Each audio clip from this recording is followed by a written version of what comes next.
Tonight, the police chief in Cologne, Germany, has been fired. But what about everybody else in the Muslim rape riot cover-up? It's January 8th, and you're watching the Ezra Levant Show.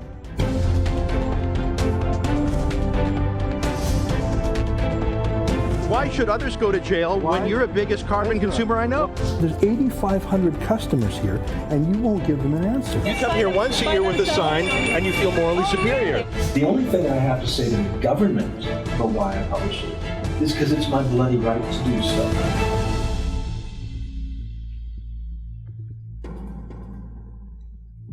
Wolfgang Albers, the police chief in the city of Cologne, Germany, has been suspended. Makes sense. On his watch, on New Year's Eve, a mob of 1,000 Muslim migrants swarmed German women and beat them up and robbed them and sexually assaulted them and in some cases raped them. The number of victims in Cologne is now 170, 120 of which are for sexual assaults, with other reports coming in from other German cities too. 50 assaults in the city of Hamburg. In southern Germany, 3 Syrian migrants were charged with gang raping 2 German girls aged 14 and 15 for hours. There are other reports from across Europe, from Finland to Austria. I agree that Chief Albers should be fired, but not because 1,000 Muslim men rioted and raped in his city on his watch. Because if 1,000 Muslim men came to a New Year's Eve celebration in your city and then spontaneously started a rape riot, swarming women, blocking anyone from coming to their aid, do you think your local police force would be able to stop them? 1,000 of them? I mean, for comparison, Toronto's G20 riots, at their height, had fewer than 200 actual criminals rioting. There were about 10,000 people max who were in the peaceful protests that day, and maybe 200 broke away from the main group to smash things. Toronto had literally 20,000 police officers deployed, and they didn't stop the G20 riots. And that was with months of police planning and knowledge that there was a real risk of mass violence, and it was in the daytime. So you're the police chief of Cologne on New Year's Eve, and you've got your cops out and about looking for drunks and some bar fights, some crowd control, just the usual nighttime fare the cops have to deal with. But you're not ready for a 1,000-man rape riot. They had more than 100 cops there, sure, but they weren't the SWAT team, and they were outnumbered 10-1, and the police were being attacked by Muslims who were using fireworks to shoot at them. It was a policing failure, sure, and maybe it was an intelligence failure. I mean, if there was any indication that these mass rapes were some sort of planned occurrences, but come on. Rapes are endemic to Muslim societies like Syria and Iraq. That's one of the reasons why Muslim women are forced to cover themselves up in hijabs and niqabs to hide from men. And on the other side of that coin, Muslim men are told by, that women who aren't covered up are like a piece of meat. And anyways, they're just Germans, just infidels, so they count for nothing. Seriously, Germany has imported more than 1 million Muslims in the last year, 3/4 of whom are young men. They come from places where they treat women as trash. Why would anyone think that just because these Muslim men are now in Europe now, that they're suddenly feminists now? No, the reason why Albers should have been fired is because he lied. He lied to cover up for the rioters and rapists. Here, take a listen to him at his press conference this week. Und wir haben bisher noch keinen Tatverdächtigen, das heißt, wir wissen auch nicht, wer die Täter sind. No suspects, eh? Well, now we know that that's a lie. Cologne police had taken some rioters into custody that night and identified them just fine. Muslim migrants, refugees. But then they let them go. Let me say that again. Cologne police arrested plenty of rioters and sex assaulters that night, but then they let them go and lied about it. They covered up for the rioters. We know this because ordinary police, the beat cops, not the highly political chief, they leaked their police reports to German newspapers like Der Spiegel. Here, let me read to you from Der Spiegel's English website. Here are just 3 excerpts from the police notes. Ready? A man is quoted as saying, "I'm a Syrian. You have to treat me kindly. Miss Merkel invited me." Witnesses were threatened when they provided the names of perpetrators.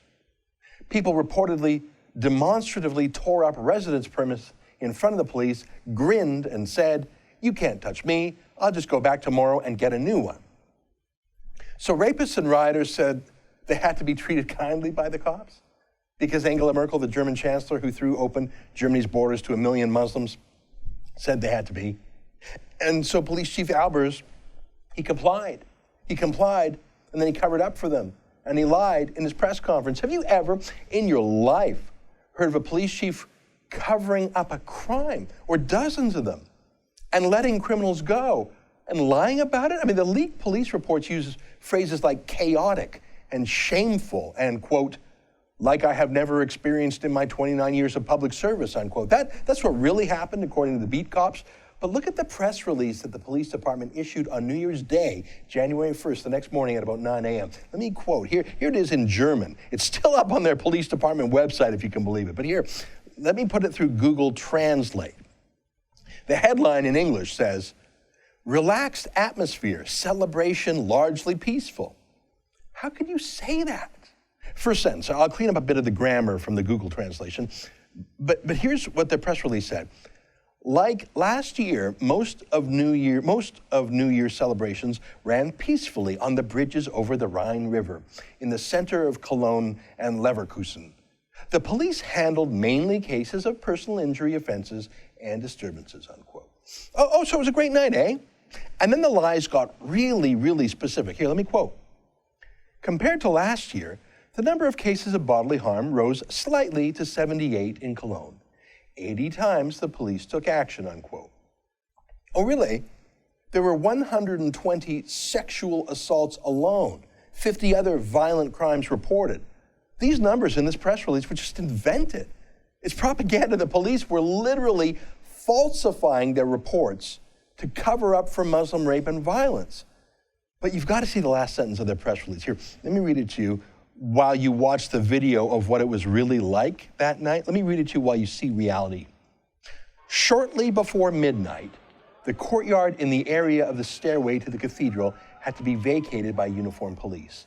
In order to prevent a stampede by 1,000 revelers shooting fireworks, the officials began to vacate the area.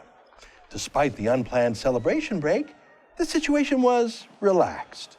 Also because the police were well placed at critical locations and their presence showed. So the police said they cleared the area, but they didn't clear the area. The police actually retreated while 1,000 Muslims assaulted women at their leisure. Those revelers with fireworks, yeah, they were shooting at anyone, anything, even the church, even at police. Now, this press release was not an error.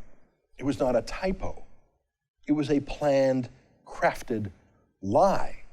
That's why Albers should have been fired.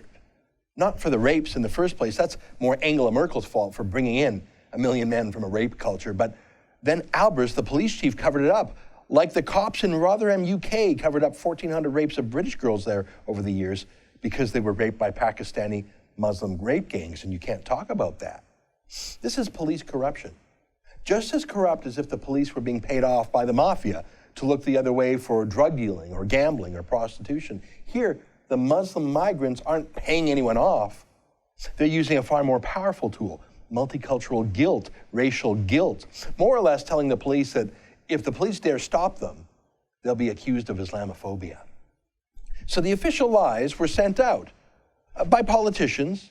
The mayor was surely in on it. How could she not know the truth? I mean, look at her sitting next to the police chief at the lying press conference this week. They were lying, covering up together, and not just them. The media sat on this story, killed it, muted it, blocked it for 5 days. They knew what was happening. You cannot have 1,000 Muslims rioting into your downtown plaza without seeing it, without being told about it. But they were in on this too. I mean, they're cheerleaders for Muslim mass migration. They didn't want to run a story that smashed their narrative of refugees being little lambs, replacing it with the truth of refugees being overwhelmingly young Muslim men who very often act like wolves. So they didn't cover the story. And only once word came out did they grudgingly cover it. Germany's big public broadcaster, their version of the CBC, is called ZDF. They published a mealy-mouthed little apology for censoring the story. Here, let me translate their apology. The news was clear enough. It was a failure that the 7 p.m. broadcast of the Today Show has not at least reported the incidents. However, Today Show editors decided to postpone the planned contribution to the present-day press conference for supplementary interviews. This was a clear miscalculation. So it's actually not an apology at all. It's a fake explanation. The biggest news story in the city, biggest news story in Germany, pretty much the biggest news story in the world. I mean, it's got rape culture, it's got Islam, it's got migrants, it's got policing, every possible issue. Oh, but they were just waiting to report on that rape riot from December 31st until Oh, they heard the official government spin press conference that you showed there on January 5th. So they were waiting 5 days because they wanted to hear from politicians. As if that's an acceptable explanation for not reporting the news. We were waiting for politicians to tell us their spin. That's why we didn't show you the riots. As if that's reassuring for a government broadcaster especially. But that's the view of the entire political class. See no evil, hear no evil, speak no evil when it comes to Islam. Here's Germany's justice minister earlier this week. He didn't want any discussion about those rapes, which is odd for a justice minister, don't you think? But now that we're talking about the rapes, don't you dare talk about the Muslims who did it. Das jetzt zum Thema zu machen, über Pauschalisierungen und zu verbinden mit dem Flüchtlingsthema, ist nichts anderes als eine Instrumentalisierung. Jetzt geht es darum, die Fakten aufzuklären und daraus auch die notwendigen Schlüsse zu ziehen. Oh, a misuse of the conversation. So what do we have here? Police chiefs who lie, mayors who lie, justice ministers who lie, media who lie. The official line is to blame the victims. The mayor of Cologne told girls that it's their fault for not following her official code of conduct, she called it, which includes not coming within arm's length of any rapists. Naja, es ist immer eine Möglichkeit, eine gewisse Distanz zu halten, die weiter als eine Armlänge betrifft. She'd rather switch the discussion to blaming the women than even acknowledging who the men were. German federal police now have 31 suspects, probably some of the same ones that the Cologne police let go. And almost all the suspects are Muslim, and the majority of them are recent, quote, refugees, 9 Algerians, 8 Moroccans, 5 Iranians, 4 Syrians, and an Iraqi. So official lies. But what about the truth? That's the worst part in the story. The same German government that lets rapists go free from custody, that writes false press releases about how relaxed everyone was that night, that sits on the news, is censoring ordinary Germans who want to talk about what really happened and who did it and why. That's actually more terrifying to me than 1,000 Muslim sexual assaulters in a swarm is the official cover-up. Here, look at this headline in the Washington Post. Germany springs to action over hate speech against migrants. Oh, so Germany isn't springing into action against rapists and sex assaulters. Germany isn't springing into action against Muslim migrants, 75% of whom are young men streaming over open borders. But Germany is springing into action against ordinary Germans who were appalled at gang rape. I like that phrase, hate speech there. What does it mean, though? You can talk about the mass rape in Cologne, but only if you don't have hard feelings about it. Here, let me quote from the story. German authorities, meanwhile, have reached a deal with Facebook, Google, and Twitter to get tougher on offensive content, with the outlets agreeing to apply domestic laws rather than their own corporate policies to reviews of posts. So the German government admits to telling lies themselves about the mass rape, and now they will block ordinary Germans from telling the truth about it. I love this line in the Washington Post, I quote, "Proponents are hailing the government effort as a way to foment respect while also controlling the most savage voices in society." Foment respect, that's great. Do you think we should have to foment respect for 1,000 Muslim migrants who assault 120 women?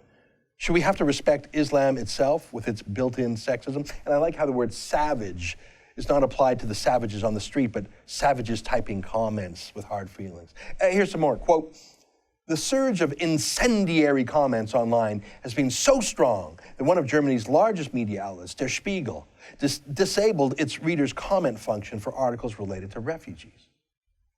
But why? I like that word incendiary too. I mean, there were incendiaries that night being shot at the cops, but the words are incendiary. But hang on, can't you say incendiary things about incendiary events? Why can't we have hard feelings towards rapists? It's interesting, this banning of comment sections. We're seeing that now in Canada too. It's usually when the media takes a hard left-wing view that most ordinary people disagree with. Shutting down comments is the media party's way of disappearing any disagreeers. Here's more, quote, "Facebook officials now say they are reviewing posts more stringently and using legal opinions and language experts to determine whether user comments are infringing on German law. Sometimes they say it means parsing whether posts containing common insults are framed in a way that could be potentially illegal as opposed to genuine political expression. We've looked at our general rules and understand that very specific forms of language may constitute hate speech, said Richard Allen, Facebook's Vice President of Public Policy in Europe. Our German reviews are reviewing the meanings of German words and trying to understand what language crosses the line, unquote. So China censors the internet. North Korea does too, so does Iran, and now Germany does. Because like China and North Korea, there are some thoughts it doesn't want its people to think. Facebook is happy to go along with this. They're just following orders. Say, what are the odds that Canadian and American police are covering up Islamic crimes, like in Rotherham, UK, like in Cologne, Germany? What are the odds that facts about Muslim refugees are being ignored on purpose by the media, like in Germany? And how long until Canadians and Americans are subjected to the same kind of censorship that rape-weary Germans are too? Stay with us, more ahead on TheRebel.media.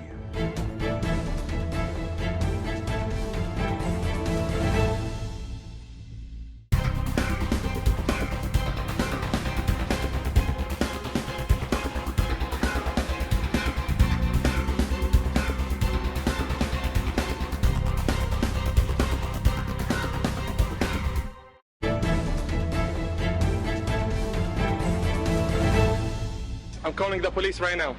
Yeah, Uber is illegal in Ottawa. Okay? You have to come. I'm telling you, you will be in trouble, I promise you.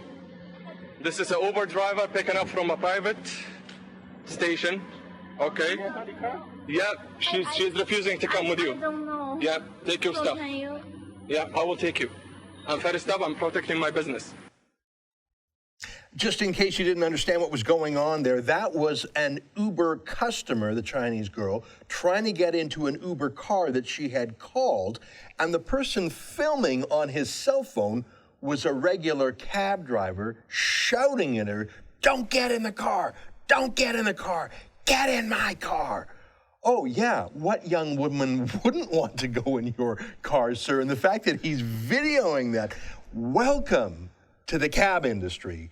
That was 2015. Well, it's 2016, and Uber is a flicker of hope, and coming to the aid of consumer choice and entrepreneurship is a private members bill in the Ontario legislature put forward by Tim Hudak, who joins me now in studio. Tim, nice to see you. Ezra, great seeing you. Well, I appreciate you being here. Absolutely. Congratulations with The Rebel, what you're doing here. Keep it up. I'm a fan. I'm a subscriber on your YouTube channel. Oh, good. So Well, thank you. I can watch myself. That's right. Well, I tell you, I mean, I don't take cabs or Ubers a lot because I've got a car and I don't need them a lot.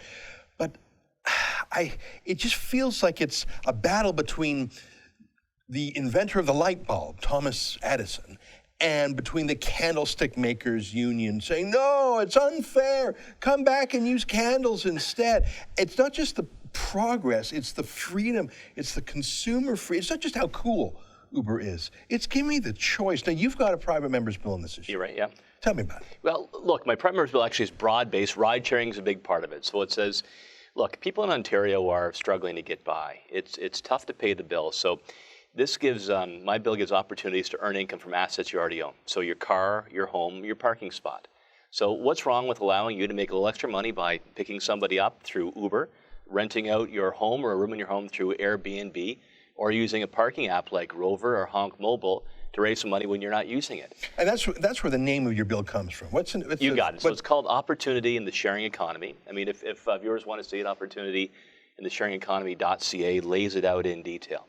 The part that gets the most interest, obviously, is on ride sharing. Mm-hmm. And what I do there is, I'll tell you this bit of background. So I had the honor of being the first Uber passenger when they launched in my home area of Niagara. Oh, nice. It's a great honor. Yeah. It's a fun thing to do. Good publicity for people who want to join Uber in Niagara. But I wasn't the first in North America. So I looked at other jurisdictions, how they've handled this. I looked at the best practices. So I set up a framework that says, let's make Uber fully legal. Mm-hmm. Let's give people that opportunity to have choice on transportation. Let's empower people to make a little extra cash through their own vehicle. And let's have some basic consumer protection standards across the province, like making sure they're insured and the drivers have clean driving records. And how does Uber, have they given feedback or their thoughts on your bill? Yeah, we did our homework. Yeah. And so we talked to Uber, we talked to the taxi What do the industry. taxi people say? Well, there's really two approaches, right? Some will say, as you use the analogy to make the point about the candlestick makers, some don't want change, and I think that's not helpful. I suspect that's really driven by the wealthy licensed owners who actually don't drive the cars. Yeah, no. They bought them years ago. I saw you show with Alex Pearson for $100. Now they're worth hundreds of thousands of dollars. They're down in Florida, and they're working up the drivers. When I talk to cab drivers, they say, you know what's a better solution? Free us up a little bit. Let us compete. Let us reinvent ourselves to get more customers back in our cabs. So there's the two different approaches, but I think the cab driver who says, let me compete with Uber or drive for both, that's the way of the future. So that's on the cars, and that's where the most fisticuffs are. Yeah. Airbnb, I used that for the first time a couple months ago. It was great. Tell me, what's the current regulatory or legal framework for people who want to rent out a room for a week, a month, whatever? So the reality is, because these are new technologies that we never really dreamt of 10 years ago, even sooner, there really aren't significant frameworks around them, so a lot of gray areas. And this came to me because when Debbie and I and our two daughters would go south into the States for a vacation, we would usually rent out a cottage, because like a lot of families, right, you could rent out a hotel room, pay less and nobody gets any sleep when the little kid wakes up in the middle of the night. Mm-hmm. You could rent out 2 rooms, so that's awfully expensive. So we would rent out like a cottage, have a kitchen, save a few bucks there, the girls get their own room and all that kind of stuff. So I said, why don't we see more of this? I got in contact with Airbnb, and we set up a framework that basically says, if people are doing this on a casual basis, say 125 days or fewer a year, that there shouldn't be a municipal licensing regime. That's an income. Of course, they follow local bylaws on noise violations and such, but let them be. Mm-hmm. If you go more to the full-time business, the municipalities could set up a bylaw system to license and inspect. That's the approach I took. That's a good point. I mean, that's the difference between being a professional landlord with an apartment or a hotel versus someone who says, look, I've just make some extra money. I've got this asset. Let me make a few extra bucks. That's what's so interesting about it. Someone spent money on a car, but they're not using it all the time, or they got some time. Why not make a few bucks off that asset? Yeah. You got an extra room, why not make a few bucks off that? And parking, I never thought of that before. That's the third part, right? Right, you got it. And here's how that fits in. So one of the founders of Uber, as you may know, is actually an Albertan. And then he went down to Silicon Valley and made his fortune there. And they went there because, for a number of reasons, one of which was it was a better jurisdiction to start. We have a lot of red tape here in the province of Ontario. And I bet if you try to start up an Uber here from scratch and you beg permission of the city council of the province, you'd get nowhere. So if we want to grow our own company, so we want to have the next Uber headquartered here in the province and hiring people, we need to clear the way for that. We have an opportunity. We have a couple of parking app businesses here, one called Rover, one called Honk Mobile, that basically say if you're living here, St. Clair and Bathurst, and you want to rent out your parking spot for somebody who wants to hop on the subway, you're not using it during the day, why not? And why not simply go through this app as a customer, see where you're going to park. It's a lot cheaper, and it's easier to plan your day. So you could literally, I've never heard of this app. This is amazing. So if you've got a little driveway in front of your house, right? If you came home and someone was in front of your house, you'd freak out and you'd call the tow truck. But another way to look at it is, I got that space, someone wants it, let me make $15 a day or whatever, and you're unlocking dead capital. You got it, exactly. You're helping people make a few extra dollars for the rainy day fund, the kids' tuition. And you're solving a problem that bureaucrats and centrally planned people, their solution would be massive and red tapey and build a whole new structure. I mean, all these solutions let ordinary people solve problems that politicians and bureaucrats have failed to. It is truly amazing what human ingenuity, the profit motive, and consumer choice can do to solve public problems that government can't do on its own. I think of Toronto. I mean, I'm not from here originally, but 2 things drive me crazy. One is that $1 billion subway from Union Station downtown Toronto to the airport that no one uses. It's so expensive. It's almost empty all the time, because who would go down to one train station to get to the airport for $27.50 a person instead of just calling Uber X that'll come straight to your house when you want it by yourself for probably the same price? And well, I'll tell you why, because the bureaucrats and politicians and the construction unions or whoever gets the $1 billion, they all want a big public expensive solution but or the hatred for the downtown airport. It's because it's a real solution people like. I love Uber and all these other technologies because they're destroying bureaucracy. Anyway, I'm ranting. Yeah, no, and it's a very fair point. They're actually expressing what consumers, taxpayers, whatever you want to call the rest of us, right, actually want to see. I mean, Ezra, there are 1 million rides a month and growing for Uber in the province of Ontario today. And when it spreads out across Canada, I know it's in Alberta as well, imagine what that's going to be. So that should tell us as public decision makers that the consumers want something. Yeah. And politicians and bureaucrats need to learn a very basic lesson that those in the business world know: the customer is always right. Last question for you, and thanks for taking the time with us. To my surprise, your private members' bill, which normally are doomed in Canadian politics. Not because they're mine, particularly. No, I mean, any private member's bill is doomed in Canada. It's just the nature of it. Coming from the opposition is what I mean. When you've got a majority government, when an opposition politician puts forward it's just historically, maybe 5% of them make it. But yours has passed first reading with some support from the Liberals. This is so surprising to me. I was happy to hear that. As I mentioned earlier, I did my homework, so I actually went to a number of the Liberal cabinet ministers ahead of time. And I said, you've got these problems around congestion, Ezra, that you spoke about earlier on. Consumers are responding. What do you think some solutions are? So we actually found areas of common ground. I incorporated them in my bill as well. And I was pleased a number of Liberal ministers actually came back to the House to vote in favor of the bill. I think that's a good sign. That's a miracle. I've never heard of good news out of this provincial government before, so I should remark on it. One step at a time, sir. Yeah, well, listen, nice to see you. Folks, by the way, we've got a little website if you want to support this push. It's called WeLoveUber.ca. I don't work for Uber. I have no shares in Uber. I just use it occasionally, and I know that it will do more to reform bureaucracy and politics than any government agency. So WeLoveUber.ca, and your private members' bill will help pave the way. Tim Hudak, great to see you. My pleasure. Thanks for having me on. Being here today. Stay with us, folks. More ahead after these words.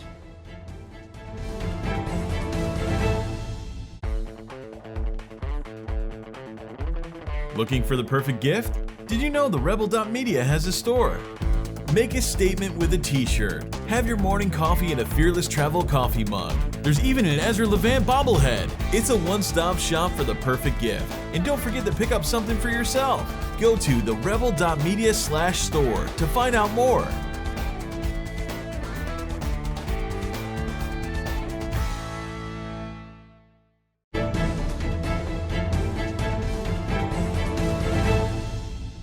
Welcome back. Something I follow called the Global Warming Policy Foundation. Now, if you're like me and you hear something that sounds like Global Warming Policy Foundation, you think, oh, great, more government-funded global warming alarmists, more propaganda. But no, these guys are one of the few academic centers that takes a real objective scientific approach and applies what all scientists should, which is called skepticism. The root of the word skepticism is from the Greek word to inspect things. It's actually the heart of all science. It's a shame that only the dissidents these days apply skepticism to climate science. Well, guess what? The Global Warming Policy Foundation, which is based in the United Kingdom, has a new chairman of their Academic Advisory Council, and he's a Canadian. Professor Christopher Essex joins us now via Skype from London, Ontario. Hey, welcome to the program, Professor. Nice to see you, and congratulations on your new position. Tell me what it means for you, and tell me a little bit more about the Global Warming Policy Foundation. Well, thank you. I guess according to your introduction, that makes me kind of like some kind of chief inspector. What it means, Global Warming Policy Foundation is a kind of particular organization in that it is really about educating people about the science of climate or scientific issues surrounding climate. And people wonder, well, why is that? Why would you want to do that kind of thing? And the answer is really that many people really don't know that much about it. There's a lot of coverage in the news media about it, but the actual scientific level of discussion is extremely, extremely low. And so what we try to do is we try to provide ways for people, policy people, for news people, for regular people to try to get the grips with the actual science of the subject, which almost never is actually discussed. Yeah, well, and that's the thing. You say you try and provide this information. I would imagine that the chief users of your information are amateur people, laymen like myself, who are desperate for the other side of the story. I would imagine that all the official people, most universities and all politicians don't want to hear the other side of the story. They just want to hear the cliches, the Hallmark greeting card, aphorisms again and again. They're not actually interested in science anymore. It's all politics and spending and taxes. Science is settled, all that stuff. It's not settled because it's a really, really difficult scientific problem. And all of these aphorisms you talk about are really political. And you can usually tell the difference between a political style argument and a scientific one.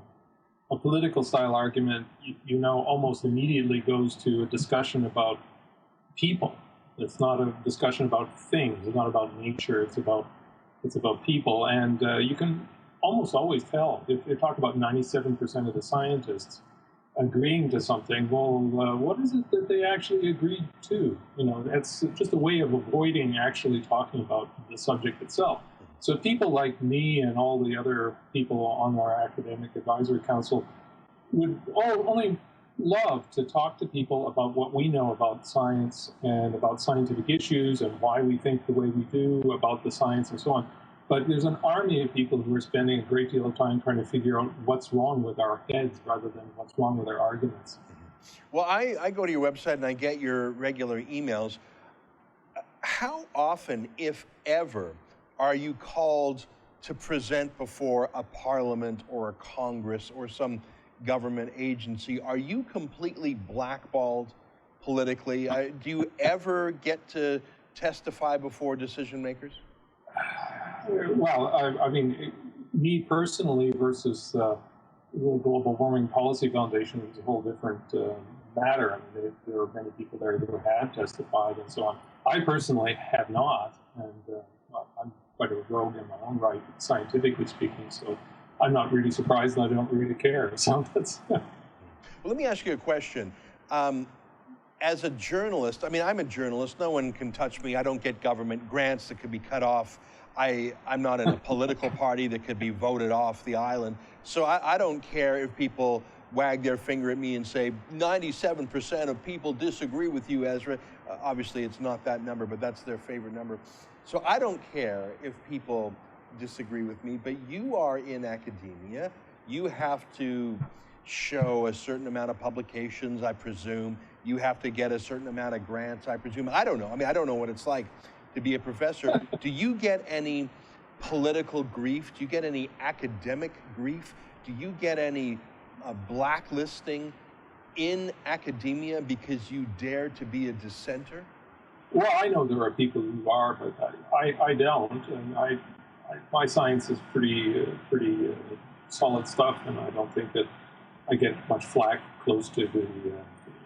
people have different opinions about things, and I have an opinion, other people have an opinion, and everyone understands that. But we all understand that it's about what's true, and what's true in nature. So we always talk about the arguments in the scientific arguments, and not about what the other guy thinks and whether the other guy's a good person or not because they think a certain way, or worry about whether someone's got paid off by somebody to say that, and so forth, which are all political styles of thinking and not scientific styles of thinking. They're completely different things. And you brought up this other point about what happens when somebody says, what about thinking like other people? Well, you're not supposed to think like others. You're supposed to think with your own head and not with other people when you're doing science.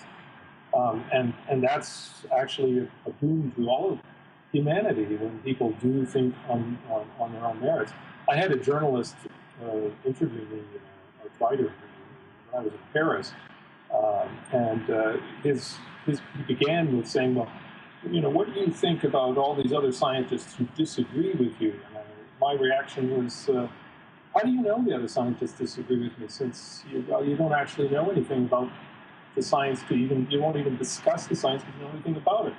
And, well, how do I know that you know anything about it? Because I often give journalists pop quiz before I actually allow an interview. I didn't do that with you as well. Well, talk about peer pressure. I mean, watching these know-nothings at the Paris Climate Conference in December was like watching high school and everyone wanting to fit in, and the cool kids and the Heathers who would demonize any dissenters. I mean, it's amazing groupthink and by people who claim to be evidence-based scientists. Well, listen, Professor Essex, it's great to see you. Congratulations on your new post as the Academic Advisory Council boss for the Global Warming Policy Foundation. And I look forward to talking to you again as this issue is certainly not going away. Take care. Hey, folks, stick around after the break. My favorite part of the show, your viewer feedback. That's right, after these words. Ontario residents are being hosed on electricity prices. The latest Auditor General's report says we've been overcharged by $37 billion over the last several years. That works out to nearly $2,800 for every man, woman, and child. Why? Mismanagement and bad policy choices from the Ontario Liberals. It's going to cost us billions more in coming years. Energy Minister Bob Chiarelli won't take responsibility. He's lashing out. It's time for Bob to go. If you agree, go to firebob.ca. That's firebob.ca and make your voice heard.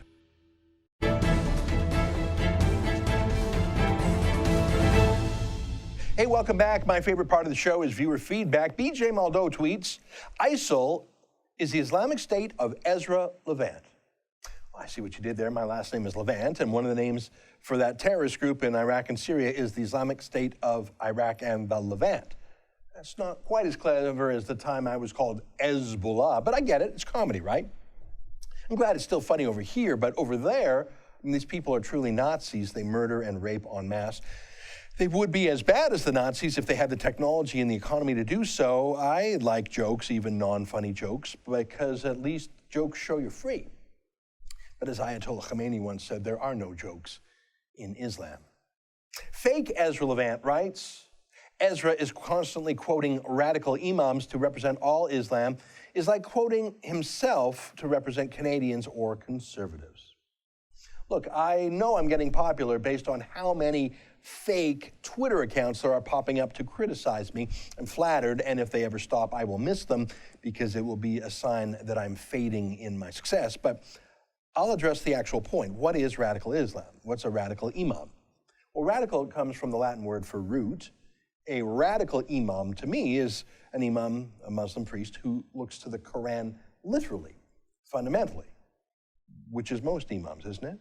I mean, Sharia law, it's not really like Christianity or Judaism, where most believers follow a really watered down or modern version of the religion, a version that has gone through the Enlightenment and the Reformation. I've been to a lot of synagogues and churches in my life, probably 100 over the course of my life. And I have never gone to a church or synagogue that takes, for example, the book of Deuteronomy, chapter 21, literally. That's where it says you have to stone to death a rebellious child. Have you ever been to a church or synagogue like that? But every single day, we hear sermons from Muslim imams, respected by many Muslims, with large congregations, who say those very sorts of things, and not in a metaphorical way. They really do things like stone women to death, throw gays off apartment buildings. They do it. They're not fringe imams. They're radical imams, but there's a difference. Fringe would imply that it's very unusual. Radical just goes to how serious they are. There are 3 major Muslim theocracies in the world that I can think of off the top of my head: Saudi Arabia, Iran, and the Islamic State. All 3 of them practice radical Sharia law, because that's really the only kind of Sharia law there is. It's like an on-off, yes-no kind of thing. There's no gray area. I mean, either you stone to death an adulteress and a gay, or you don't stone them to death. And all 3 of those theocracies do. They're radical, but they're not fringe. Do you see the difference? Here in Canada, we have imams preaching the same thing in Canada. And occasionally we see Muslim men committing honor murders in Canada too. So yeah, I'm going to keep talking about radical Muslims until they're no longer mainstream and common. So I'll be a while.